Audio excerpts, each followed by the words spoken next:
de R$500 milhão a sua ex-funcionária. E essa notícia, né, como eu citei, teve aí uma ampla repercussão. A cozinheira dela relatou que foi demitida sem justa causa logo após retornar de uma licença por acidente de trabalho. Então, para a gente nos explicar o que é que a lei assegura nesses casos, eu vou conversar agora aqui no estúdio com o advogado Henrique Messias. Seja muito bem-vindo. Obrigada, doutor Henrique, pela sua participação no Gazeta News, edição da manhã. Eu que agradeço, Marta. Estou sempre à disposição. Bom dia a todos. Bom demais tê-lo aqui junto com a gente. Então tá, vamos lá conversar, né? Explicando. O que é que vai configurar um acidente de trabalho, doutor? Perfeito, Mara. Veja só. O acidente de trabalho é aquele que acontece enquanto o trabalhador está prestando seus serviços. Isso pode acontecer dentro das dependências da empresa, ou no caso da doméstica, dentro da casa onde ela presta os serviços, ou ainda fora dela. A gente tem situações de trabalhadores que trabalham executando atividade fora da empresa, entregadores, por exemplo, motoristas de ônibus. Existem ainda aquela situação em que trabalhadores sofrem um acidente quando estão no trajeto de casa para o trabalho ou do trabalho para casa. Então, sempre que esse acidente acontecer e tiver como consequência um afastamento provisório, ainda que provisório, do trabalhador de seu local de prestação de serviço, ele tem a capacidade para o trabalho reduzida em virtude do acidente, a gente tem a caracterização do acidente de trabalho. Tá, e quais são os direitos, então, de um trabalhador que, por algum acaso, acabou se envolvendo em um acidente de trabalho? Perfeito, Mara. Veja, o principal dos direitos deste trabalhador é que ele tenha a sua saúde resguardada. O empregador, seja ele empregador empresa ou empregador doméstico, precisa cuidar da saúde de seus colaboradores, sobretudo depois de um acidente. Mas os direitos não são só esses, Tamara. Existem situações em que, em virtude desse acidente, o trabalhador é afastado e passa a receber um benefício da Previdência Social. Quando esse afastamento acontece, isso é após o 16º dia de afastamento, esse trabalhador, ao retornar, passa a ter uma estabilidade provisória, uma garantia provisória de emprego de pelo menos 1 ano. E foi o caso dessa atriz. A trabalhadora sofreu um acidente, a trabalhadora se afastou e, quando ela retornou, essa estabilidade de 1 ano, que ela não poderia ser demitida, não foi respeitada, né? Não foi cumprida. Então, no caso, o trabalhador sofreu um acidente, né? Retornou ali da sua licença, se assim a gente pode dizer, ele não pode ser demitido imediatamente. Desde que ele tenha esse afastamento e receba o benefício previdenciário. Acontecendo essa condição, ele não pode ser demitido, ele tem pelo menos 1 ano de emprego garantido. Certo. Um outro ponto também que teve bastante repercussão nesse caso foi em relação à carga horária de trabalho, né? No caso dessa funcionária, segundo informações que acabaram circulando, essa carga horária, ela era de 12 horas diárias. Isso também é um ponto que deve ser observado? Com certeza, Mara. A gente precisa colocar para as pessoas que nos acompanham que desde 2013 nós tivemos a PEC das domésticas. E a PEC das domésticas equiparou as trabalhadoras domésticas, os trabalhadores domésticos, aos demais empregados, inclusive no que diz respeito à jornada de trabalho. Então, a jornada de trabalho desses trabalhadores também é de 8 horas e existe uma limitação, no caso de horas extras, de até 2 horas, ou seja, a jornada máxima seria 10 horas. Nesse caso específico, não somente não foi observado o limite de 8 horas diárias, como também não foi o limite de 2 horas extras. A trabalhadora passava mais que 10 horas, até 12 horas em algumas situações, prestando serviços para essa atriz. Então, a gente teve sim a condenação no pagamento de horas extras em virtude dessa jornada de trabalho. É importante que a gente coloque também, Mara, que o empregador doméstico ele precisa fazer o controle de jornada de seus colaboradores, de seus empregados. Ou seja, ele precisa anotar de alguma forma, tá, e registrar a jornada de trabalho. É uma obrigação do empregador doméstico. Outro ponto também, né, que acabou sendo citado, né, por essa funcionária, era de que ela só tinha 30 minutos de almoço, né, nos dias em que ela trabalhava.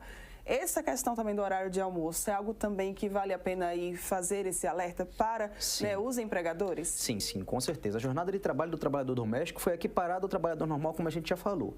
Então, 8 horas diárias com pelo menos 1 hora de intervalo intra-jornada, no meio da jornada.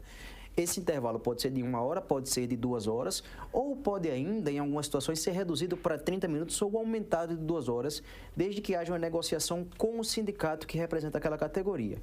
Isso não costuma acontecer com o caso dos trabalhadores domésticos, então o intervalo geralmente é de 1 a 2 horas. Não pode ser menos que isso, também não pode ser mais que isso, Mara. Retornando para o acidente de trabalho, doutor Henrique, né, para a gente poder explicar, é importante que os empregadores eles tenham essa ciência de que toda atividade laboral existe esse risco de haver, né, acidente de trabalho, ainda mais, né, contando realmente esse percurso, né, que o trabalhador ele faz de casa até o ambiente de trabalho? Perfeito, perfeito. Toda e qualquer atividade tem um grau de risco. Tá, Mara? Algumas vezes, algumas atividades como um escritório, o grau de risco é menor, outras atividades esse grau de risco é maior, mas à empresa, ao empregador doméstico, cabe avaliar esse grau de risco e tomar absolutamente todas as providências que estiverem ao seu alcance para garantir a saúde e a segurança daquele trabalhador. Imagine você, um trabalhador que sai para prestar os seus serviços num dia e sofre um acidente e, em virtude tem a sua capacidade de trabalho reduzida, ou até, Mara, infelizmente acontece, ele perde a vida enquanto está prestando seus serviços. Então, a empresa precisa se resguardar e tomar todas as providências para evitar que isso aconteça. Em relação aos trabalhadores, né, o que eles devem ficar bastante atentos sobre os seus direitos, né, para que realmente sejam assegurados? Perfeito. Os trabalhadores precisam sim estar atentos aos seus direitos, seja no que diz respeito à jornada de trabalho, seja no que diz respeito a acidentes de trabalho, mas é importante que a gente coloque também, Mara, que também os trabalhadores têm obrigação. Então, é muito comum a gente ver algumas empresas que tomam sim cuidado com os seus trabalhadores, que exigem, né, que esses trabalhadores usem, por exemplo, equipamentos de proteção individual, sim, e aqueles trabalhadores eles não usam porque eles ignoram, né? Isso, eles ignoram porque imaginam que aquele protetor auricular pode incomodar um pouco, porque imaginam que aquele cinto de segurança ele incomoda durante a execução dos serviços, e acontece também, infelizmente, que acidentes, né, eles ocorrem em virtude do não uso do EPI. Então, tanto a empresa quanto o próprio empregado precisam atentar para essa necessidade de observar a todo tempo a segurança e a saúde dos trabalhadores durante a prestação de serviços. Por exemplo, nesse caso, né, em que um trabalhador ele se recuse a seguir as normas de segurança e o empregador, né, ele forneça todo o aparato que seja necessário, como é que funciona para a justiça? Perfeito. Geralmente, Mara, quando o acidente acontece, esse trabalhador tem direito à estabilidade, etc., mas além disso ele tem direito à indenização por danos morais ou até danos materiais, se ele teve a redução de sua capacidade para o trabalho, em virtude desse acidente. Essa indenização, ela é sim, né, cabível, desde que a empresa tenha, de alguma forma, contribuído para que aquele acidente aconteceu.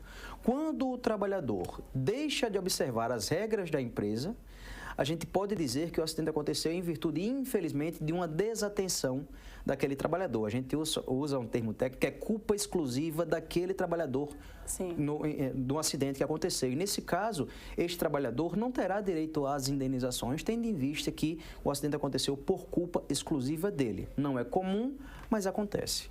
Muito bem, Henrique. Então, para a gente assim caminhar aqui para o final, né, da nossa entrevista, o que é que a gente pode reforçar sobre acidente de trabalho, direitos e deveres para quem está nos assistindo? Perfeito. É importante que você, empregador, atente para todos os direitos que são, né, devidos aos seus empregados, principalmente você, empregador doméstico, né, que a gente não tem toda uma estrutura, não tem uma assessoria jurídica, por exemplo, para lhe orientar nesse sentido, mas atentando para os direitos, cumprindo com esses direitos, você não vai ter problemas, seja empregador ou ainda empregado. E a gente precisa reforçar também, Mara, que o contrato de trabalho ele traz obrigações e direitos para ambas as partes. Então, se todo mundo cumpre com suas obrigações, né, cumpre com os seus deveres também, as coisas irão caminhar da melhor forma possível. Muito bem, então esse é o advogado Henrique, que trouxe aqui para a gente mais informações. Muito obrigada, viu, pelas suas informações aqui prestadas sempre a toda a nossa audiência da Gazeta News Edição Manhã. Muito obrigada, viu? Bom Até a dia, próxima. doutor. Tchau, tchau. Olha, assim então nós vamos encerrando esse bloco, mas você, é claro, continue acompanhando a nossa programação. Daqui a pouco nós estaremos de volta com Gazeta News Edição da Manhã.